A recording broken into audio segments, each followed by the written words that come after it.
And now, you're tuned in to RBLR, the home of Tampa Bay's Reveler Sports. Hello, everyone in Tampa Bay and beyond. This is James Knowles coming at you for the RBLR show. And I am here today for the RBLR Rowdies show with Carlos, my co-host. So, everyone, we did not have a game, but I have to turn it over to you, Carlos, like we do every week. How are you doing? I'm doing great. James. Thanks for asking. I mean, it's been a weird weekend again. There's no game to watch. I had to watch other USL teams play. Like, that's not something I usually do. I was watching I don't even know what games I was watching. There's no Rowdies. What am I supposed to do? It's a weird time.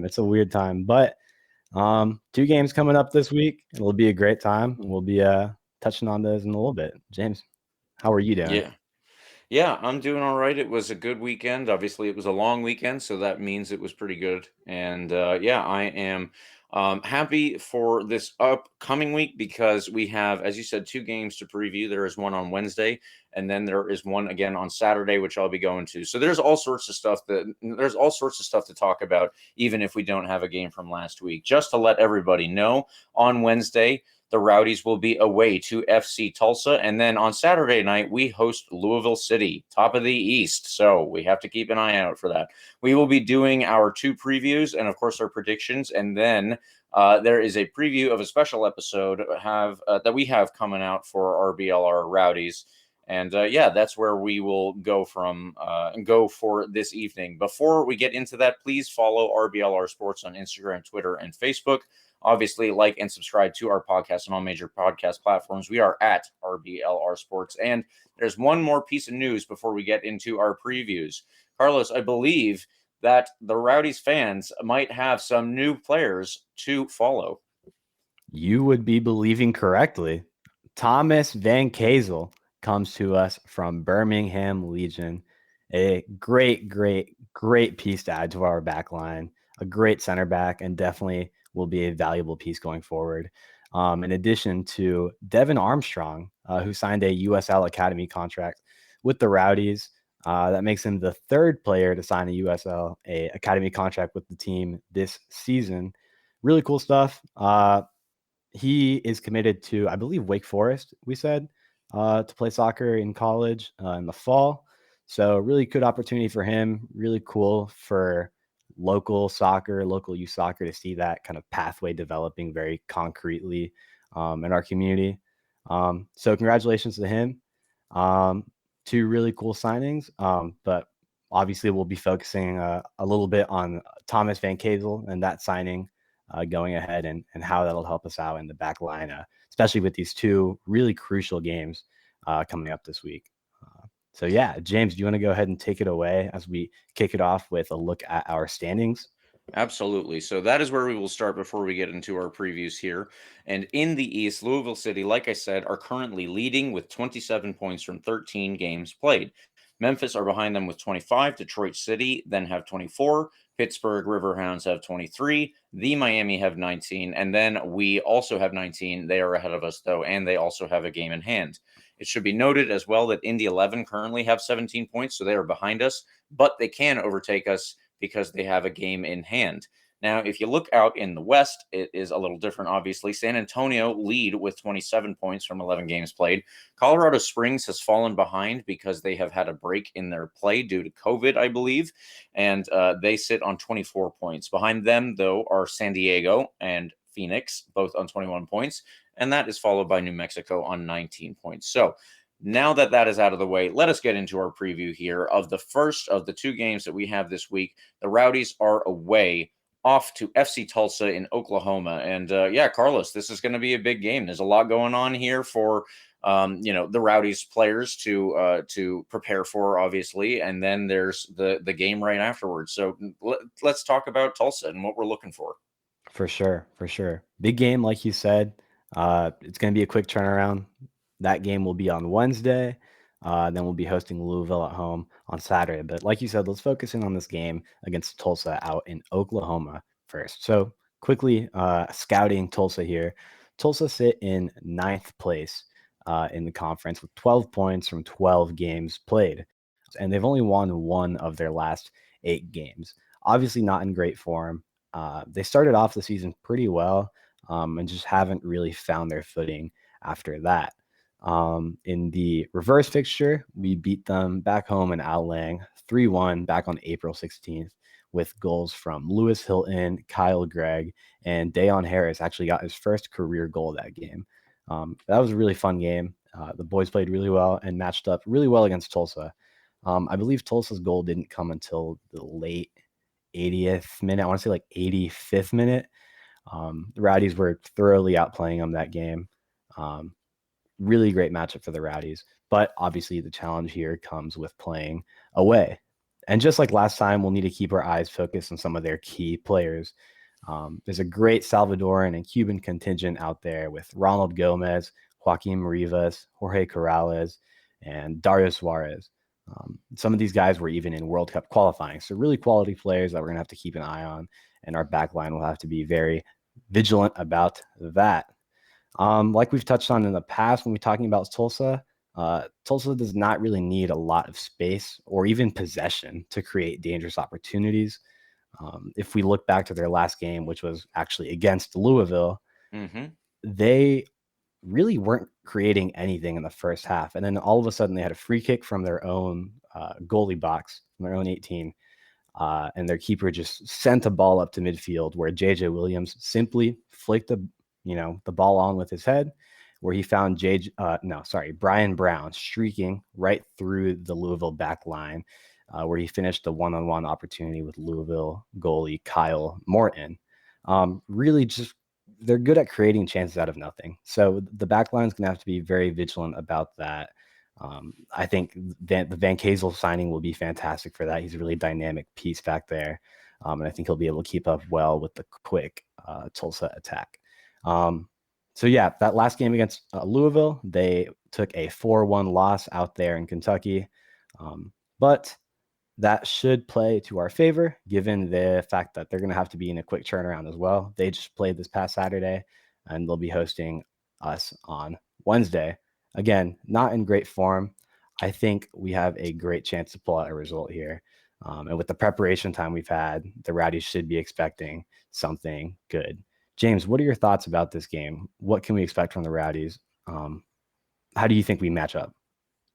Yeah, well, how do we match up right now specifically, obviously, is one of the bigger factors because this is something that we've already said a couple times, but Tulsa is not looking great at the moment. And beyond that, you have to take into consideration that they have had to go away from home. They've had to play Louisville City. They're coming back, and, that does take something out of the body. I will be going on a trip here. You're coming back from a trip. And I think anybody who's actually gone for, sat in a plane for a couple of hours, like a long time. I don't think Tulsa to Louisville is particularly long, but anybody who's been on a plane for a while will tell you that it does take something out of you. And, you will have to deal with those effects at some point along the way.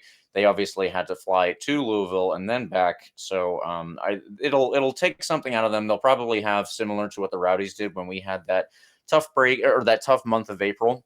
Neil Collins described it as, they play a game and then they rest. And then they, watch footage, they try and get a little training in, but it's more so just upkeep. You can't really focus on anything because the next game or the next day you're playing another game. And that'll probably be a similar thing with Tulsa here. It's not really the case that they can work on trying to fix any problems any more so than surface level if you only have a day's worth of training in between all of this game and break schedule that you're working with. So I think that if the Rowdies have all of this time to get themselves prepared, something that we've talked about, the Rowdies did well when they were given a break and they were then able to go away and beat Phoenix 5-1. You can quibble over whether 5-1 was an accurate reflection of the game itself, but regardless, the Rowdies obviously did dominate the way that they needed to, and that came from their ability to focus in on the stuff that they needed to work on ahead of it. I think that will also help us when we come up against Tulsa here. So I think that will really bode well for us, obviously. And one thing that we had touched on, Thomas Van Kazel, he is going to be, I'm just a little shocked, honestly, that Birmingham Legion just sold him in the middle of the season, if I'm being perfectly honest. He is a former, I believe, USL All-League defender, or maybe it was USL All-League 2. And, he's a quality player. He's somebody that I would have liked for us to sign like in the offseason, but then, you don't expect Birmingham to want to give him away. And then they gave him away in the middle of the season when, they're not having their best run of form. Maybe they thought that he was part of that. I'm not entirely sure, but if we could get some interview with somebody over at Birmingham, maybe we'd have a couple better ideas. In the meantime, though, I think that, this is something that I hit on when you were in Ecuador last week, Carlos. I was talking with Eureka about how I would love to see the Rowdies take maybe whatever money they have left for salary and try and bring in one more player. And hey, it was literally like 2 days after our episode came out where I had gone over how well the Rowdies had done with spreading their money out to get a lot of properly versatile players and then fill the holes, but they were still dealing with injuries. So maybe you go and get one more, and look at this. They did. They went and they got one more player, and I think that he's going to be extremely helpful for us in the back line when we are trying to plug these holes that were created when first Lasso left, obviously, but then with injuries that have followed, not just to Robert Castellanos, but to other players as well. For sure. I don't think we can understate how big this Van Kazel signing could be for the squad and for the depth and for the rotation going forward, especially looking ahead at these two like quick turnaround games. Freeing up, okay, this is my prediction, I guess, for the sort of lineup we're going to be looking at. Lawrence Wyke obviously is not a natural defender. It's not his position. He's never really naturally played center back at the professional level. He's always been more of a defensive mid. And this Van Kazel signing really opens up a lot of opportunities for really quality lineup rotation. Lineup rotation that doesn't really seem to drop off in quality at any point. It's going to be really good to have him. He seems to naturally fulfill that role that Wyke has been sort of temporarily fulfilling as that dynamic center back. If you look at his highlight reel on YouTube and on Twitter everywhere, like he's just such a really dynamic piece. He's moving up a lot, distributing the ball well, and he scores goals. He gets on the end of a lot of corners and free kicks and even lets a few shots rip every once in a while. So he's going to be a great piece for us, and I'm really excited to see. Hopefully he's playing this game against Tulsa. I think he can help us to kind of push for that goal even from the back line. And like we've talked about with this extra time we've had to prepare here, I think that will be crucial for this new signing to kind of have built that chemistry with the rest of the back line and with whoever's in goal. Probably Cochran at this point based on the trend in the goalkeeper position we've seen the last few games. So just super excited to see him play. And I had a great time just reading the Birmingham fan replies to the tweet where the Legion said, thank you at Van Kizzy, wishing you nothing but the best. It's just the quote tweets and the replies are just what's going on? It doesn't make any sense. Like you touched on, it really is an odd move for them, who seems to be a playoff contender, just kind of giving away one of their really key depth pieces in the back line and in the defensive midfield. So obviously it works to our benefit. So I'm not complaining. I'm really excited to see how he plays up. And I think he'll help us to match up well against Tulsa. If we want to go into predictions already, do you want to hop in, James, and give your prediction based on how you're saying we match up? I feel like we're probably trending in the same direction. Could give similar predictions here. So I'm curious to see what you have to say. Yeah, well, I think everything that we've touched on so far leads me to believe that the Rowdies do have not, the easiest path ever. Let's not get ahead of ourselves, but they do have definitely a good path to getting a good result here. And I think it is quite possible we go away and we get another win away from home. So what I'm going to say, maybe, we give one up. Someone like Dario Suarez creates some space for himself like he's prone to do. Maybe Joaquin Rivas gets some of that form that led him to get called up to El Salvador starting last year. I think that what we might be looking at is a 2-1 win for the Rowdies, if I'm going to guess it.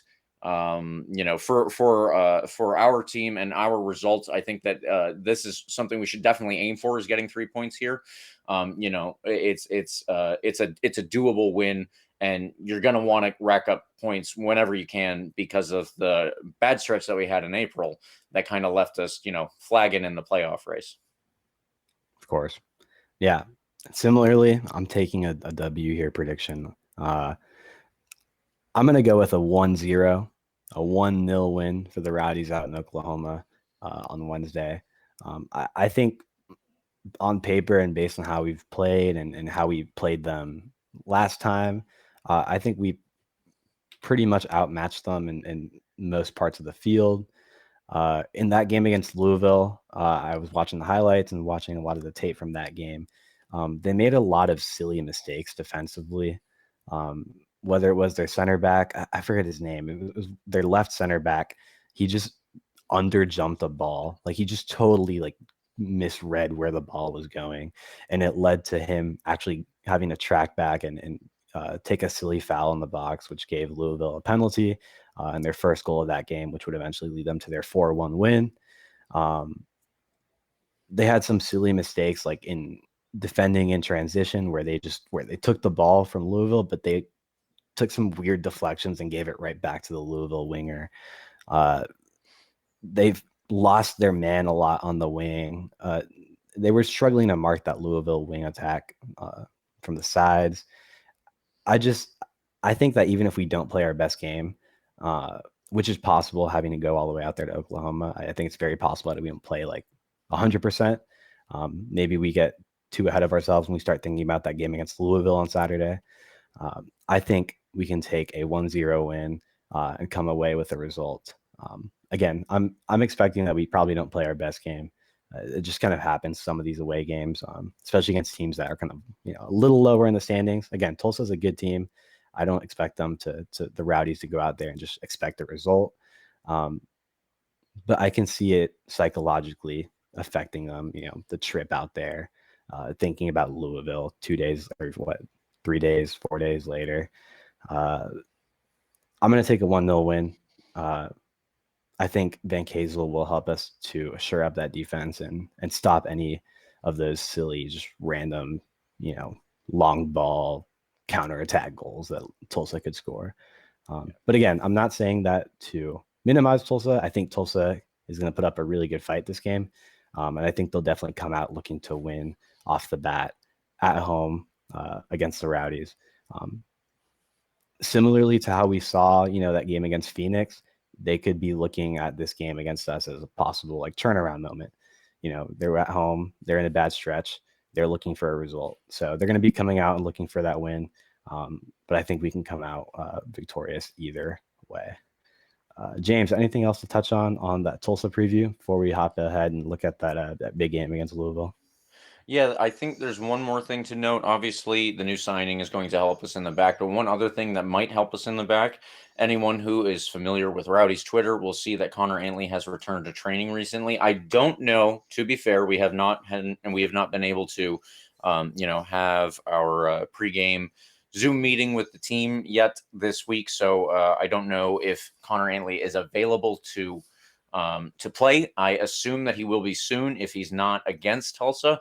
But let's say that he's back. If that's the case, we're going to have, essentially all of our players on the back line, other than Robert Castellanos, of course, available to us, and a new signing. I mean, that is pretty good for us. We are looking really, really nice if that is the defensive unit that we have at our disposal. So, like I said, cross our fingers. Connor Antley is back in training, but also is available. And yeah, that's all positive. For sure. Really excited. I hope Antley's back for that game against Tulsa. I think that would just add so much effective depth, and I don't think fatigue would be a problem with Antley back and with this new signing Van Kazel. I'm not as worried about this quick turnaround as I would have been a couple weeks ago, honestly. So putting that aside, I think we can pretty comfortably just look at Louisville independent of that quick turnaround. Just look at it as a, how do we match up against them? Do you want to take that preview? Absolutely. So, regardless of however the result goes against Tulsa, we do need to look at the game on Saturday night. Louisville is going to be a tougher nut to crack They have had 3 weird results recently before this 4-1 win against Tulsa. That was their last game. They lost to LA Galaxy 2, it should be noted. Then they lost in the Open Cup to Nashville. So, that's tough. Obviously, we lost to an MLS team, and that was well, let's not talk about that one tonight anyway. And then they lost their game, like I said, right before that.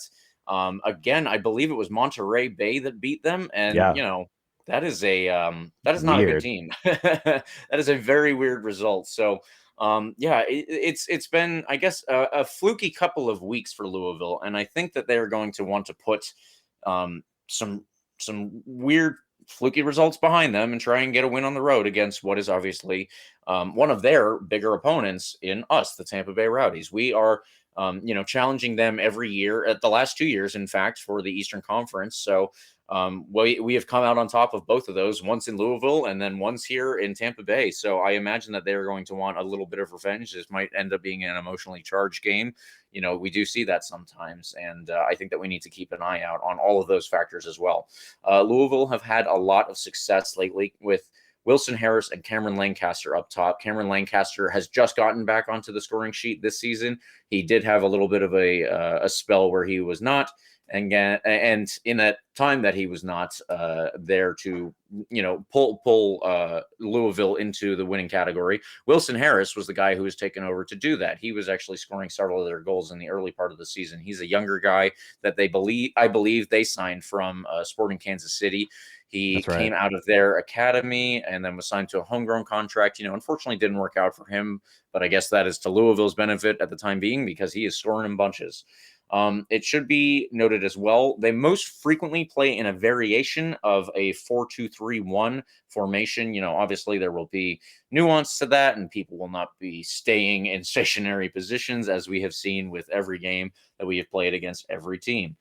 Usually Corbin Bone and Paolo Del Piccolo are pulling the strings in the midfield for them. And then they have Brian Onbe and Jorge Gonzalez playing on the wings in front of a couple of good wingbacks. And those are players that I would like to take a little moment to note as well. Amadou Dia is a former MLS player. He has gone, I believe he started his career in MLS. He dropped down to the USL Championship. He went back up to MLS, and then now he has dropped back down to the USL Championship again. So he has had kind of a yo-yo career in that sense, but that means, for everyone listening, of course, he is going to be a very talented player at the championship level, and we have definitely seen that. He is usually their starting left back, and he is very dangerous, somebody that we're going to have to keep an eye out on for them to, create some attacks. And he has definitely filled in for Jonathan Gomez, who moved on to Spain from their team last year. On the right side, they will often have Wesley Sharpie, who is a Tampa Bay native, it should be noted. He went to USF, and now he's doing very well. We obviously wish him the best of luck, except, of course, when you're playing the local team. We can't wish you any luck then. It's 2 thumbs down for any players coming up against us. They have a lot of attacking quality, and we need to cover that from all of those angles that I just talked about. And they can obviously be very strong on the wing. We know, they do know how to work right up the middle. And Lancaster coming back into the scoring form that we usually expect from him, obviously, that is going to be an important dynamic for Louisville to work off of. For sure. I believe Lancaster was dealing with an injury, if I'm not mistaken, which is why he just came back recently and had those 2 goals against Tulsa. One of them was a penalty, and the other one was just him being in the right place at the right time on the end of a simple little cross on the ground. Of course, Lancaster is going to be someone we're going to have to keep an eye on. He's that dynamic sort of target man forward that Louisville's always relied on. Really consistent, just always competing for the Golden Boot in the USL. But just like you touched on, the addition of Wilson Harris has been a really interesting facet to the Louisville attack this season, because he's been scoring a lot and getting on the end of a lot of goals and creating some chances. And he's this really young guy that kind of adds a new element to the Louisville attack with a lot more speed, I guess, in the front than they used to have. Even looking back at their former player who's now on our team, Kyle Gregg, who used to carry that starting striker role for Louisville. They've always kind of played with a sort of, bigger target man kind of attack in the forward. Wilson Harris adds a new element to that. He adds a little more speed, a little more of a dynamic sort of striker role. I don't know how to describe it, but it's going to be something to keep an eye on. Whether, we get him or Lancaster remains to be seen. Lancaster obviously still coming back from that injury, so I could very, easily see how Wilson Harris could get the start. Cam Lancaster coming in later. But obviously, that's a really dangerous two-headed monster. Like, imagine, we're playing 60 minutes against Cam Lancaster. He gets to the bench, and all of a sudden you see Wilson Harris coming in. He scored like 7 goals this year. Like, I mean, it's a phenomenon that a lot of other teams have to deal with when they play us, because we have, Seba sometimes on the bench, who comes in at like the 70th minute. Sometimes we bring in Lucky Mkosana. Legend. Right? Like, it's just super sub. I think for the first time in a little bit, we're going to have to deal with that on the other side of things. We're going to have to be dealing with, really good subs coming off the bench, full of energy. So it's going to be something to keep an eye on. I think we match up well against them as well. Obviously, we know how to beat Louisville at home. We've had good results. I mean, the last time we played them was that Lucky Mkosana legacy moment. So it's going to be a good game. I'm excited. We match up well, and either way, it's going to be a night of fireworks over at Al Lang. I know I'll be there. I'm hoping everybody else shows up for that huge game.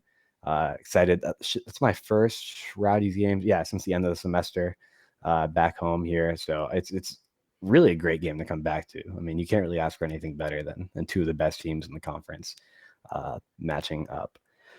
And like we touched on with Van Kazel and that signing on the back line, I don't think that fatigue will be too much of an issue with that quick turnaround. Again, it's an element. Don't get me wrong. Like, it's a factor traveling all the way out there to Oklahoma and then coming all the way back for a game against one of the best teams in the league.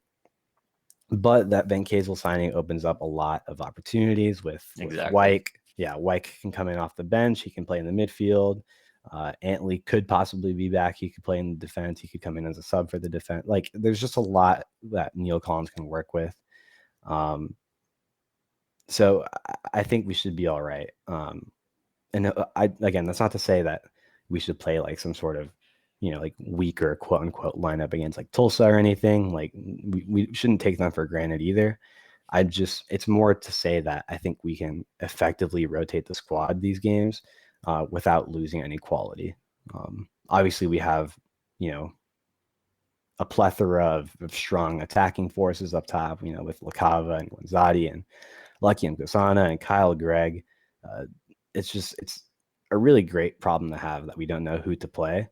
And I think this situation with the Wednesday, Saturday games is where that's going to come in handy.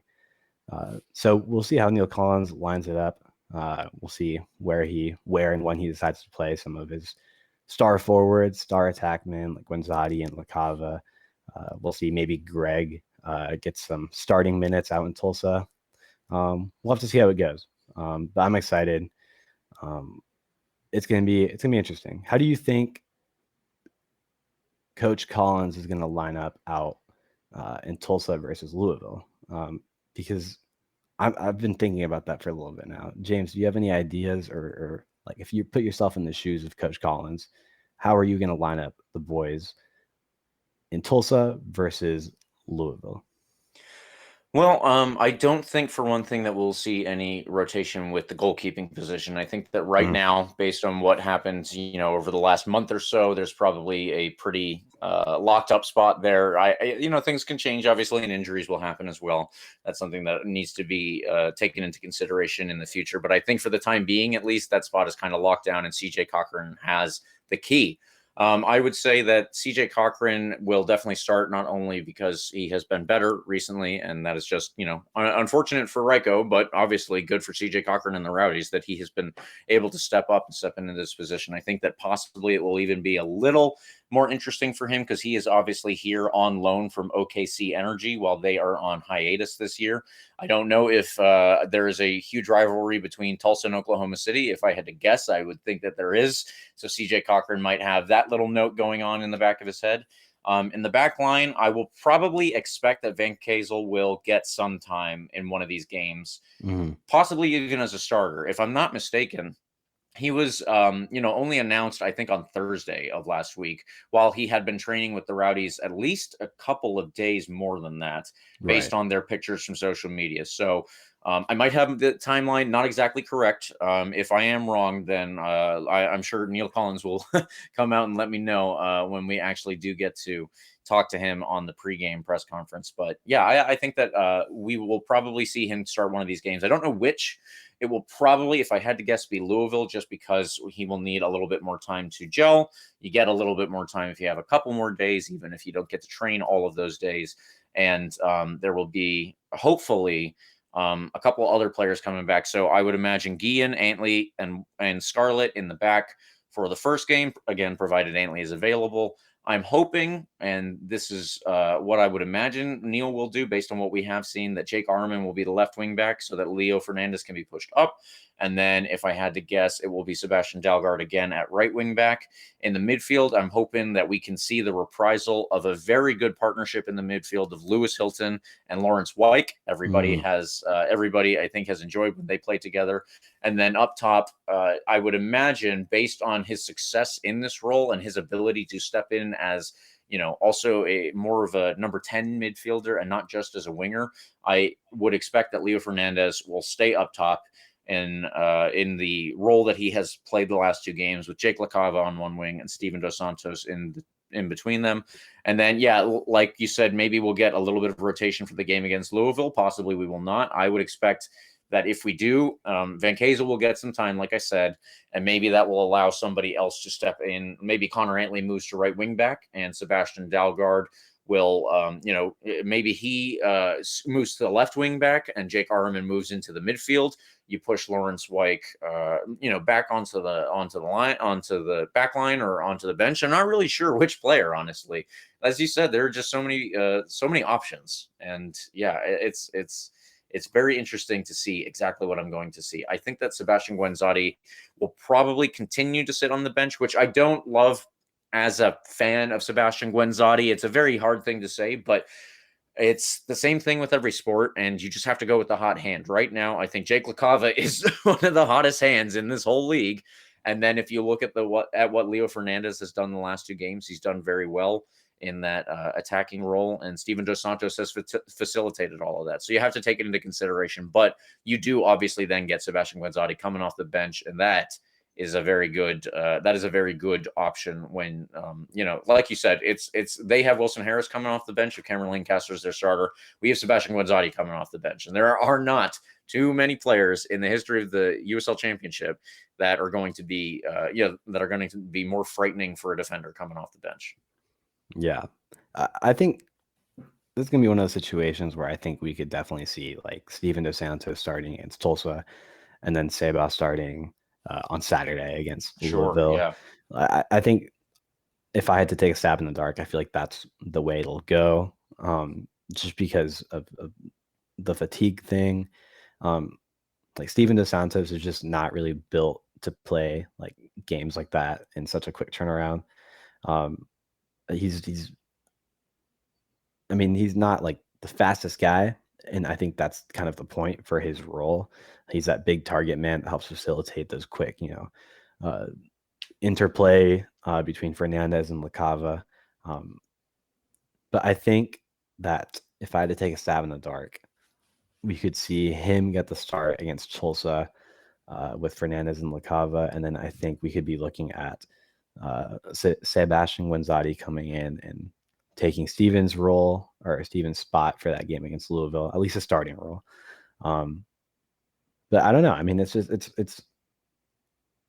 a position that like every coach in the USL would probably want to be in when you have that many players that you can rotate around and still have some controversy around like who you're leaving on the bench because they're like so good. But it's also, it's a tough job. It's a tough job. It's a spot that, I'm envious of, because he's going to have to make some tough decisions, but decisions that, frankly, I think I can trust Neil Collins with. And I think most of us are comfortable with trusting Neil Collins' decisions at this point. He's proven to be successful.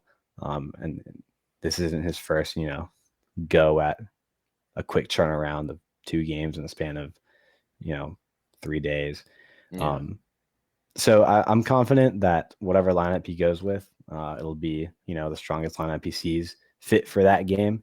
And I'm comfortable with the fact that he will be at the helm for those games. Yeah, I'm excited. I think either way, we can pull out results in both games, even with the quick turnaround. The biggest thing with Louisville is that I think we're going to have to be just really sure of ourselves on defense, and in defending in transition with our defensive mids. Whoever's there, whether it's like Wyke and Lewis Hilton or Jan Ekra or whoever it is that's, defending the transition. We can't be making silly mistakes like Tulsa did against Louisville, because those silly mistakes were the reason that Louisville scored 4 goals on them. They know how to capitalize on those mistakes. So I think we just have to be really sure of ourselves and just make sure not to make those mistakes that we've seen kind of happen sometimes when our opponent is pressing us in our own half, particularly against Pittsburgh. That game was just such a mess, like watching that from my room over there in Ecuador. Like, what was going on with that? They were just back and forth, and Pittsburgh was pressing so high, and we just couldn't seem to get a hold of ourselves for a good 20 minutes. I'm hoping Louisville doesn't do that. I don't think that's their plan of attack. I don't think they're really built for that the same way Pittsburgh is. But either way, when they do press, we're going to have to be really careful not to make silly mistakes, because they have obviously the quality to capitalize on that. Either way, if we're going to hop into predictions here for this Louisville game, I want to take a 2-1 win for the Rowdies at home against Louisville. I think we take wins against Tulsa and Louisville and finally start to make up ground after a really slow start to the year. I like our odds against Louisville. I just think we match up really well. We have the depth for it. We have the depth to the point where it's going to be a problem for the Louisville back line. We're playing at home. I mean, we have a pretty good record against Louisville at home, even when they're in their best form, and even when we're not in our best form. We still manage to do well against Louisville at home, and I like our odds. So I'm going to take a 2-1 win. I don't know who scores because we just don't know who's going to start. I mean, what a great problem to have, honestly. But I like our odds, and I think our defense is going to be hold up well most of the game. But I could see ourselves making one silly mistake where we just take a silly deflection and the ball ends up at the feet of Cam Lancaster, right in front of Cochran. That sort of thing has just happened every once in a while for us this season. But I'm really hoping that Van Kazel comes in and helps us to kind of eliminate that as a really natural born center back. With how dynamic he is, I think he'll be able to shore us up on defense. So I hope it finishes 2-0, but I think it's going to finish 2-1. Yeah, for my prediction, I want to caveat what I was saying when we were talking about what the potential lineups will be here. I do actually think that Steven Dos Santos will start both of these games, and my reasoning is I think when we play Louisville City, we have to take into consideration what Steven Dos Santos can do as a big man up top against someone who will be on Louisville City's back line, specifically Josh Winder, who just turned 17 years old. He has started several games this year, even before he was 17. And I mean, he's obviously an immense talent. I do want to, give the props where they're due to Louisville for turning into a bit more of a youth movement. They signed Manny Perez from an MLS team, and he has been playing a lot at right back. Wilson Harris, someone we've mentioned, they signed him from MLS. Ray Serrano, they signed him from the Seattle Sounders, a second team, Tacoma Defiance, that we had played against in the past. And he's been doing well. One other player is Josh Winder. And yeah, he was actually just called up to the U.S. U20 team, or I should say he is on their provisional roster for the U20 championship in CONCACAF. And I don't know if he'll be, on that final roster. Obviously, it would be tougher for him to get away from his club because he is a starting player. But I think for Steven Dos Santos to go up against him, he's obviously a big guy who knows how to throw his weight around. Josh Winder is a 17-year-old with a lot of, a lot of skill, a lot of talent, obviously. But I think that Steven Dos Santos will possibly be able to just bully him on the field. It's going to be very difficult. And this is a trial by fire for someone who is so young. I think that it's admirable that Louisville trust him and will actually give him the platform to go out and make those mistakes, because 17-year-olds are going to make mistakes on the field. That's the nature of being 17. And I think that Steven Dos Santos will start both of these games. He will come off at probably roughly halftime or a little bit after in the Louisville game, but he will get our goal in a 1-0 win against Louisville City. That is my prediction. That's a great point too. I didn't even take into consideration the fact that I don't know. Winder's been in there like most of the season. I just didn't even. Right. And I knew he was 17 too. I don't really think I connected the dots with the fact that this is a literal 17-year-old starting for Louisville. Like, it's crazy, right? Yeah, I mean, and it's different when you're talking about like an LA Galaxy 2 or a Loudoun United, who like by nature of their existence kind of exist to do that. Yeah. Like Louisville, the Rowdies, Tulsa, like all these independent teams that are vying for a spot in the playoffs, ultimately a championship. Like, I mean, they're starting at a 17-year-old. That's crazy. And but I think you make a great point, because I mean, Steven Dos Santos is just physically built for that kind of scoring position and kind of bullying his way around. A kid in the back line. Obviously, really talented Winder, but that's a great point, and I could totally see that happening. Maybe when Zadi, takes the game against Tulsa and Steven Dos Santos plays most of the game against Louisville. I mean, I don't know. Like we said, it's a great problem to have, right? What a position to be in where you don't know like which one of these quality strikers to play. Absolutely. So either way, we're both taking wins for both these games, right? You took a W prediction for the Tulsa game as well, right, James? I think we just switched the guesses on what scores we were going to have. Yeah, literally. So, I mean, we're predicting a big week for the Rowdies here. I think we can make up some serious ground on Louisville. Obviously, a big chance playing Louisville directly, who's in the top spot. Hopefully, being able to cut down on that gap that they've built early on this year. Again, the key word is early. It's still pretty early on in the year. So what, like, how ahead are they? They're a good 8 points ahead. That's not a lot for how early the year or how early in the season we're in right now. So I'm still confident we can make up some ground. I don't know if we'll finish first in the conference, but I mean, we'll be up there. And I think if we keep playing our game, keep playing how we've been playing, and now with this signing of Van Kazel, where we're shoring up our defense a little bit, the offense is starting to fire on I wouldn't say all cylinders yet, but they're on more cylinders per se. I don't know. I think we're in a good spot, and I think we haven't even hit the tip of the iceberg for our potential here this year and the talent in this roster. So I'm liking what I'm seeing, and I think we could start to make up some ground here. James, anything else for the Louisville preview that you want to add? No, I think that kind of covers all of my bases, and yeah, we'll move on to our final segment, the one more thing segment here. So I just want to say, obviously, liking and subscribing to our podcast is free. We hope that you do that. We hope that you tell people about us. We hope that we are good enough for you to do that. And if you have any notes, please let us know. But the other thing that you can do if you would like to support this podcast is if you want to get a new shirt for any kind of occasion. Hey, we've got a lot of stuff, and especially we have shirts for good games coming up here. If you would like to get one, please go over to shop.rblrsports.com and check out all of the designs that we have got going on there. Our producer Eureka's got a lot of stuff for the Bucks, for the Rays, for the Lightning, for the Bandits, and of course for the Tampa Bay Rowdies. If you would like to have any of those shirts, if you would like to have all of those shirts, you can do so on the link, and the promo code, if you would like to get 10% off, is COYR. We'll throw that in so that you can get a nice little discount as you get all of those shirts that I'm talking about. But just pick one up if you would like to support us. We obviously do appreciate everyone listening and everyone helping us out in all other ways.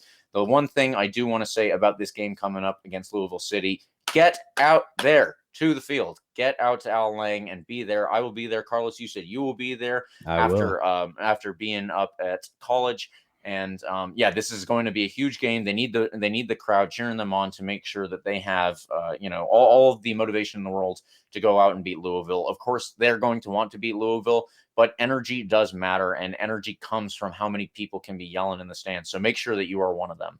The last thing that I want to say for us, we at RBLR Sports and specifically the Rowdy Show have a special episode coming out later this week.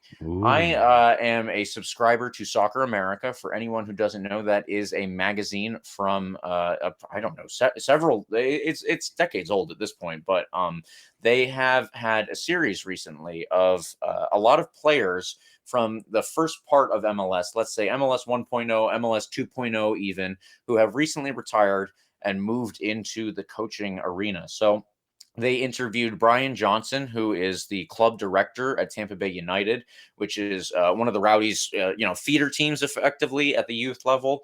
And if I'm not mistaken, I believe that's where Tate Johnson originates from. I will have to double check that at some point. Anyway, they interviewed Brian Johnson, and they interviewed a lot of other players who have moved into coaching. It's a very cool series, and I was a little struck by that. I was like, well, hey, there are a lot of recent retirees from the Rowdies team, and, they're probably moving into coaching recently. That is a thing for a lot of players to do, of course, once they retire. Well, let me see if I can reach out to them. And I have gotten in touch first with Andres Arango, a former Rowdies player who won the Soccer Bowl in the NASL from 2012. He was part of the team that beat Minnesota. I believe it was Minnesota Stars, and we went through his career. Not only how he got started in the game. It's an incredible story. Also, I don't want to give anything away, but I learned so much more about Andres Arango than is just available on, like his bios online or any of that kind of stuff. He has a really incredible story. Almost as a refugee coming out of Colombia, and he moved into professional soccer out of school. And then he has now moved into the coaching arena, like I said. So I wanted to do the same kind of interview there and get, his background and then what he is like as a coach, all of that kind of stuff. We covered so much ground in this interview. I got to say, I think that, we did a lot of really, really awesome interviews in the preseason with Ian Plenderleith, with Perry Vanderbeek, with Eddie Austin. I'm probably forgetting some people, but I really do think this one with Andres Arango was possibly our best interview that we have done so far in the year 2022. And I'm not just saying that to stroke Andres' ego. If he listens to this, I hope so, and that would be really cool. But I really do think that he gave an exciting interview. It was very engaging. As someone who was just on the other side of a computer, I was sitting there like at times with my eyes wide open. Like, are you kidding? I can't even believe some of it. So please do check that out. If you have any notes, let us know. You can always obviously get at us, and you can do that on Twitter, Instagram, or Facebook. You can use at RBLR Sports or the hashtag AskRBLR. If you would like to get at me specifically, I am on Twitter mostly, and that is at RBLR James K. Carlos, where could they get to you if they would like to send you any notes? Come find me at Carlos TPA10. Come enjoy my just mess of a Twitter. I'm scrolling through my feed right now because I knew you were going to pop it over to me. I'm like, what have I been tweeting about? It's just the biggest mess of things. I didn't even realize I'm one minute I'm tweeting about the Rowdies, next minute I'm tweeting about the Obi-Wan series, the next minute I'm tweeting about the Ecuadorian national team and Georgetown baseball. I'm all over the place. Come over, have a great time. I mean, you're going to be exposed to so many different worlds over here. Yeah, Carlos TPA10 on Twitter. Shoot me a DM, drop a follow, whatever. Yeah, I can come find us at the game on Saturday. It'll be a great time, and I'm so excited. Always love those games against Louisville. I love playing against Louisville. It's so fun. It brings up that memory of going out there to Louisville for the 2020 conference final. And that big win over there. I went with my dad that year, and it was just such a great memory, such a great time. Obviously, it didn't end the way we wanted it to with that canceled final. But it's just always a great time playing those guys out there. And, even a greater time when playing at glorious Al Lang Stadium. So excited to be there. Excited to see you there, James. Excited to see the whole Rowdies family out there. Yeah, absolutely. I feel the exact same way. So, yeah, do all of that. Be there. And also, please, of course, like and subscribe to our podcast. We are on Spotify, the iHeartRadio app, Apple, and Google Podcasts. We are on YouTube. We are on all major podcast platforms. If you listen somewhere, you will find us there. So please tune in. And for 2 games coming up this week, come on, you Rowdies. Thank you for tuning into this presentation by RBLR Sports. On your way out of the stadium, please remember to like and subscribe.